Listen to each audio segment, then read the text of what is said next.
Méditation quotidienne avec Try Jesus Ministry.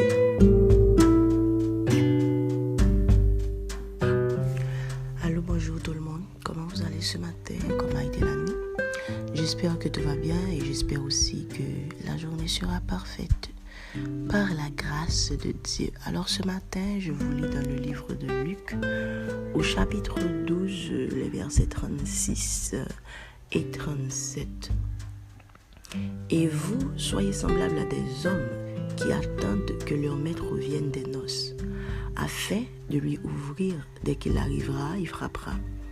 Heureux ces serviteurs que le maître à son arrivée trouvera veillant. Je vous le dis en vérité, il suscitera, les fera mettre à table et s'approchera pour les servir. Ce matin, j'étais à lire le livre de Luc, chapitre 12. Et puis, ces versets ont attiré mon attention d'une façon spéciale. C'est surtout le verset 37, mais j'ai lu le verset 36 pour faire une mise en contexte. Je crois que là, Jésus parlait de l'importance pour des serviteurs de rester éveillés. Ce matin, nous aussi, nous sommes serviteurs de Dieu. Nous sommes de ceux qu'il a choisis.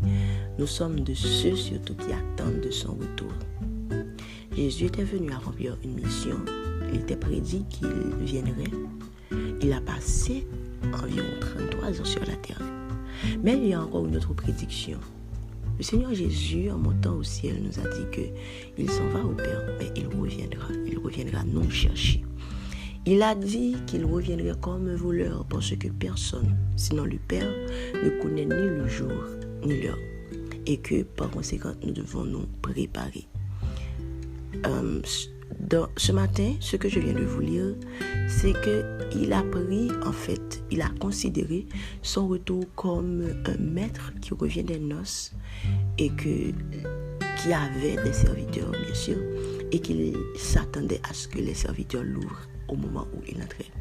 Alors, ces serviteurs, en principe, ce seraient nous, et le maître serait Jésus. Il a dit quelque chose dans le verset 37 qui est très important.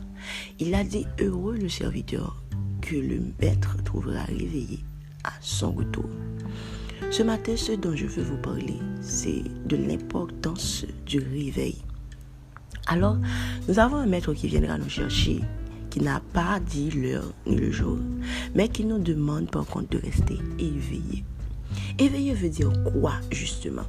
Quand la Bible nous dit de rester éveillé, ça veut simplement dire de rester sur nos gardes. Comprenez-vous?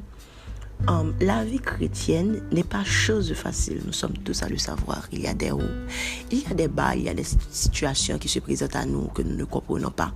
Il y a parfois que nous sommes chauds avec le Saint-Esprit et parfois que nous sommes très tièdes.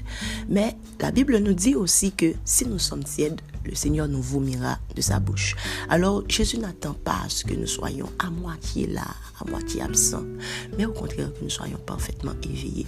À toi qui avais un ministère, à toi que Dieu confie de grandes choses, de toi que Dieu attend beaucoup, alors ce matin, tu avais faibli, c'est normal que tu faiblisses, mais ne reste pas faibli, ne reste pas de là où tu es. Il faut que tu pries pour que Dieu t'accorde la grâce d'être en éveil, d'être en feu, d'être bouillant pour le Seigneur. Ce n'est pas difficile pour nous. Pourquoi ce n'est pas difficile?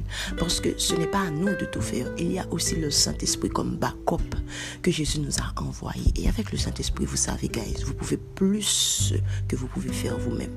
Ce matin, je vous encourage, guys, ressaisissez-vous. Reprenez vos bonnes habitudes avec le Seigneur. Vous aviez l'habitude de vous réveiller pour prier tôt le matin. Recommencez à faire. Demandez au Saint-Esprit la force. Vous devez recommencer avec vos méditations. Vous devez recommencer à écouter encore les messages. Il y a une série que tu as commencé, mais tu n'as pas pu le terminer. Ce matin, je t'encourage, réveille-toi. Réveille-toi, fais ce que tu as fait, ce que tu as à faire pour le Seigneur. La chanson dit, on nous travaille pour le Seigneur avant le soleil la coucher. Alors, vous savez, tôt ou tard, le soleil va se coucher. Mais vous-même, vous ne devez pas rester endormi car vous êtes un serviteur et vous devez veiller. À vous qui n'avez pas encore Jésus ce matin, je vous encourage de le faire car le Seigneur a besoin de vous. Passez une bonne journée, guys. Que Dieu vous bénisse abondamment.